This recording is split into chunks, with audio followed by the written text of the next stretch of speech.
Hi there, folks. I'm James Penca, Creative Director and Community Manager of Titanic Honor and Glory, and welcome to what will either be the first episode or just the beginning of, I do not know, of my adventure across the Atlantic Ocean. If you're just finding this for the first time with no context, let me just explain briefly.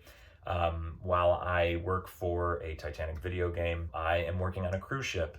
I am a performer. I've been an actor my whole life. I play guitar, I sing, I do all that stuff.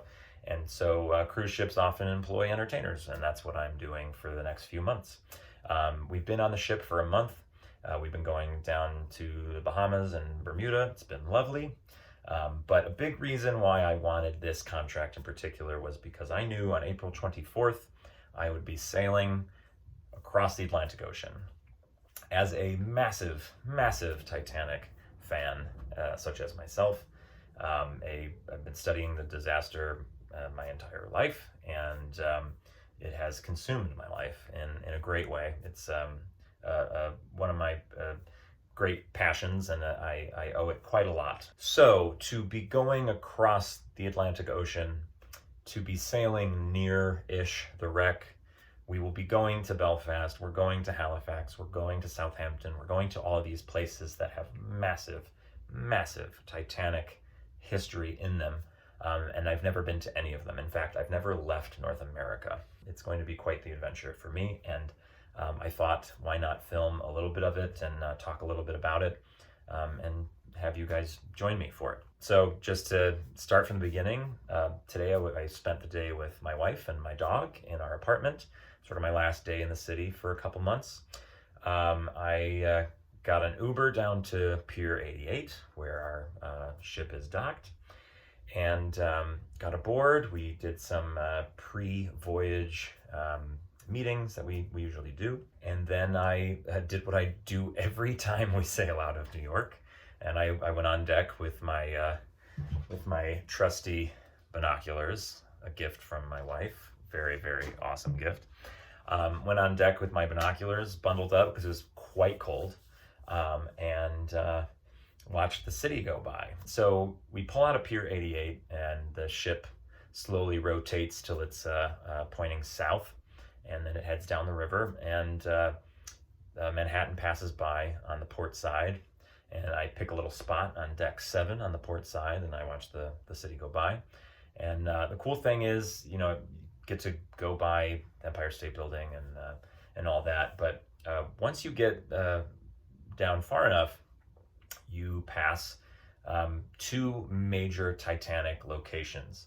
The White Star Line Pier, where Titanic was meant to dock when it arrived in New York City, has been turned into a driving range. The entire the Chelsea Piers Sports Complex is what it's called, was the old White Star Line building.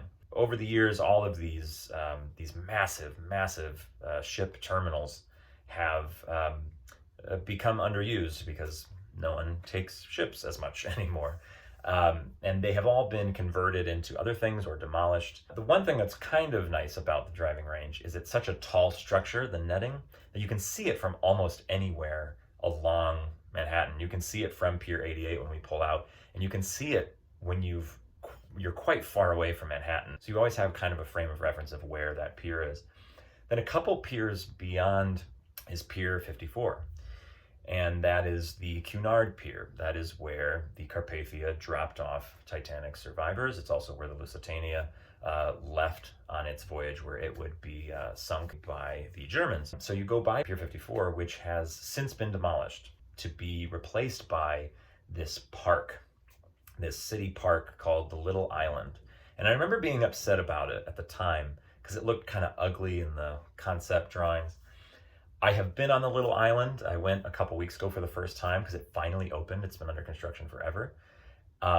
It is a wonderful place. It is a lovely, huge park. And they left the rusty front of the Cunard building. And when you look at the rusty sign, you can still see Cunard Line. And you can also see Cunard White Star on top as well, because those companies did merge later after Titanic sank. But we sailed directly by the spot where Titanic survivors' journey ended, and we're going to sail to where the Titanic victims' journey ended.